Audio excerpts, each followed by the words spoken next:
안녕하세요. 금나치마입니다.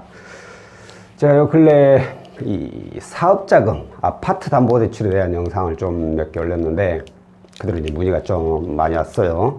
이전에도 문의가 오면서 또 다른 문제점이 하나 있었는데 제가 그걸 좀 간과를 했는데, 오늘 알려드릴 내용은 이 사업자금 아파트 담보대출,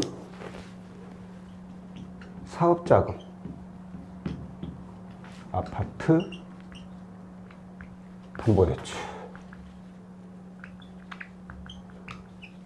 사업자금입니다. 개인 사업자 또는 법인을 운영하고 있는 분이 본인 소유의 아파트가 있을 경우에 이용할 수 있는 아파트 담보대출이죠.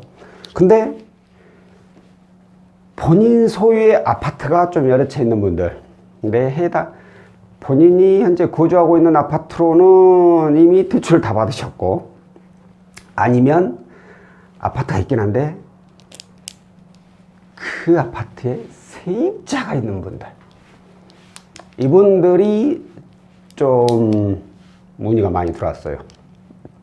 자, 세입자가 있다면, 현재 내 아파트지만 내가 거주하고 있는 건 아니잖아요. 전세를 내줬잖아요.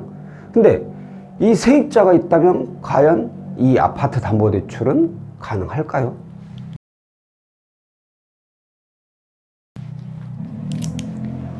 일단 금융권에서는 이용이 가능하다입니다. 세입자가 있더라도 그 보증금을 차감한 나머지 금액을 가지고 이용을 할 수가 있죠. 근데 문제가 여기서 이제 발생이 되죠. 뭐냐? 세입자 동의가 있어야 됩니다. 이게 가장 큰 어려움이에요. 세입자가 있는 분들이 저한테 문의를 많이 주셨는데, 세입자에 있는 분들이 이 아파트 담보대출을 이용했던 경우가 손에 꼽을 정도예요. 진짜 엄청나게 힘듭니다. 그 이유가 뭐냐? 바로 이거예요. 이거 세입자 동의. 세입자분들이 동의를 안 해줍니다. 충분히 저도 그 세입자분들 이해를 해요. 저도 제가 20살 땐가 몇 살 땐가 그때 전월세로 살고 있었는데, 그때는 뭐 하도 오래전에서 뭐 학자일자 그런 개념도 뭐 솔직히 잘 몰랐는데, 살고 있던 집이 경매로 넘어가 버렸어요. 그래서 저희는 땡전 한 푼 못 받고 나왔어요. 그때 좀 많이 힘들었죠. 땡전 한 푼 못 받고 나왔는데, 자, 세입자 입장에서는 그런 거예요. 내가 여기다가 이 보증금을 맡기고 여기서 살고 있는데 집주인이 뭐 사업을 하네 뭘 하네 해가지고 사고를 쳐버렸어. 그래서 돈을 못 갚아가지고 이 집이 압류가 되고 경매로 넘어가 버렸어. 경매로 넘어가. 경매로 넘어가? 그럼 나 보증금 못 받는 거 아니야? 놀랄 노짜죠. 자, 세입자 입장에서는 그걸 생각을 안 할 수가 없어요. 당연해요. 저도 이해가 가고 공감을 합니다. 그런데 요즘은 제가 예전 그때처럼이 아니죠. 제가 20살 때면 한 몇 년 전이야? 30년 가까이 되니까 30년 가까이 되니까 오래전 일이죠. 근데 지금은 그렇지 않잖아요. 자, 제가 채무자분들, 이 아파트 담보대출을 이용하고 싶으신 분 채무자분들에게 혹시 세입자 동의가 가능한가요? 라고 먼저 물어봐요. 아니, 그건 물어보질 않았는데 해주지 않겠어요? 예를 들어서 10억짜리 아파트인데 전세금이 5억밖에 안 돼. 그럼 나머지 5억이 남잖아요. 5억 이내에서 대출 가능 금액을 이용하면 돼. 그러면 만약에 하나 뭐 이제 문제가 됐을 때 집이 경매로 넘어가. 하지만 세입자가 선순위잖아요. 선순위가 뭐냐고요? 가장 먼저 권리를 누릴 수 있는 사람, 자기의 돈을 받을 수 있는, 그게 선순위 세입자예요. 그럼 세입자의 보증금을 먼저 경매가 넘어가더라도 그 보증금을 먼저 주고 그 다음에 후순위예요. 이제 금융사가 되겠죠.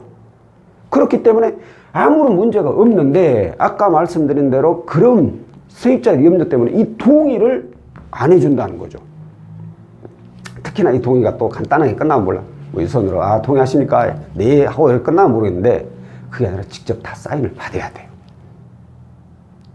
그러니까 더더욱 있는 거죠. 그래서 제가 문의가 오신 분들한테는 가능합니까? 물어보면 가능하겠죠. 뭐 당연히 말 그대로 문제가 생겨도 세입자 뭐 보증금 먼저 내주고 나머지 남는 금액으로 금융권에서 가져가는 거니까. 그런데 이 세입자분들이 알지만 쉽사리 동의를 못 해줍니다. 왜요? 혹시나가 없는데 혹시나 그런 생각을 하세요.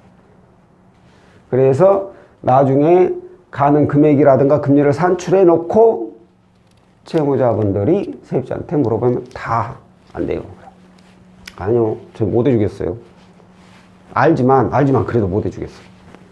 그래서 거의 뭐 진행돼 본 적이 별로 없어요. 그러니까 채무자분들께서는, 집주인분들께서 이 세입자분들에게 얘기를 잘 하셔야 돼요. 어떤 상황이고 어떻게 대출을 받을 거고 나중에 어떤 문제가 발생되더라도 이래저래 해서 세입자가 가장 먼저 우선권으로 보증금을 가져가는 거니까 아무런 그럴 일도 없지만 혹시라도 그럴 일이 발생한다면 그렇게 되는 거니까 전혀 걱정하지 않아도 된다 라고 얘기를 잘 하셔서 설득을 하셔야 돼요. 그렇지 않으면 금융권에서 취급하는 사업자금 아파트 담보대출 이용이 어렵습니다. 그런데 세입자가 있는 분이 세입자가 동의를 절대 안 해줘. 세입자 무동의. 아니 그렇게 얘기를 했는데도 세입자가 이해를 안 해주신다고. 그 방법이 없냐고. 솔직히 이 경우에는 방법이 없진 않죠. 있죠. 세입자 동의 없이 받을 수 있는 담보대출 있죠. 바로 이제 대부업. 그리고 같은 대부업체지만 또 P2P. 이쪽은 이용할 수가 있죠. 이쪽은 세입자 동의 없이 그냥 바로 아파트에 설정을 해놓고 세입자 T로 설정을 하는 거니까 후순위로 상관이 없죠. 여기서는 세입자 동의 없이 그냥 해줍니다. 근데 아무래도 금융권은 아니기 때문에 대부업이라서 금융권은 아니기 때문에 이제 이건 채무자의 문제죠. 채무자가 이용을 해야 될지 말아야 될지 거기에 따른 고민을 해야 되고 P2P라면 그나마 금리가 좀 금융사만큼이나 좀 낮은 편이지만 뭐 조금 더 높긴 하지만 그래도 낮은 편이죠. 보통 8에서 10% 그 사이니까. 근데 일반 대부업체로 가버리면 금리가 훨씬 더 높아져 버리니까 이제 이자 지출에 대한 고민도 충분히 하셔야 돼요. 그러니까 내가 소유하고 있는 이 아파트에 세입자가 있다면 우선은 세입자 동의를 얻어야 된다는 거예요.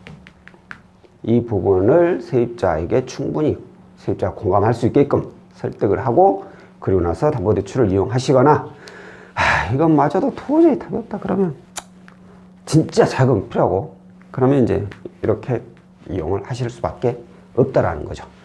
자, 오늘은 현재 세입자가 있는 본인 아파트에 본인 소유 아파트에 세입자가 있는 경우에 이 사업자금 아파트 담보대출 뭐 일이 넘어가면 사업자금 아니죠. 그냥 일반 담보대출이죠. 네, 담보대출을 이용할 수 있는 방법에 대해서 설명을 드렸고요. 다음번엔 또 다른 내용으로 찾아뵙도록 하겠습니다. 고맙습니다.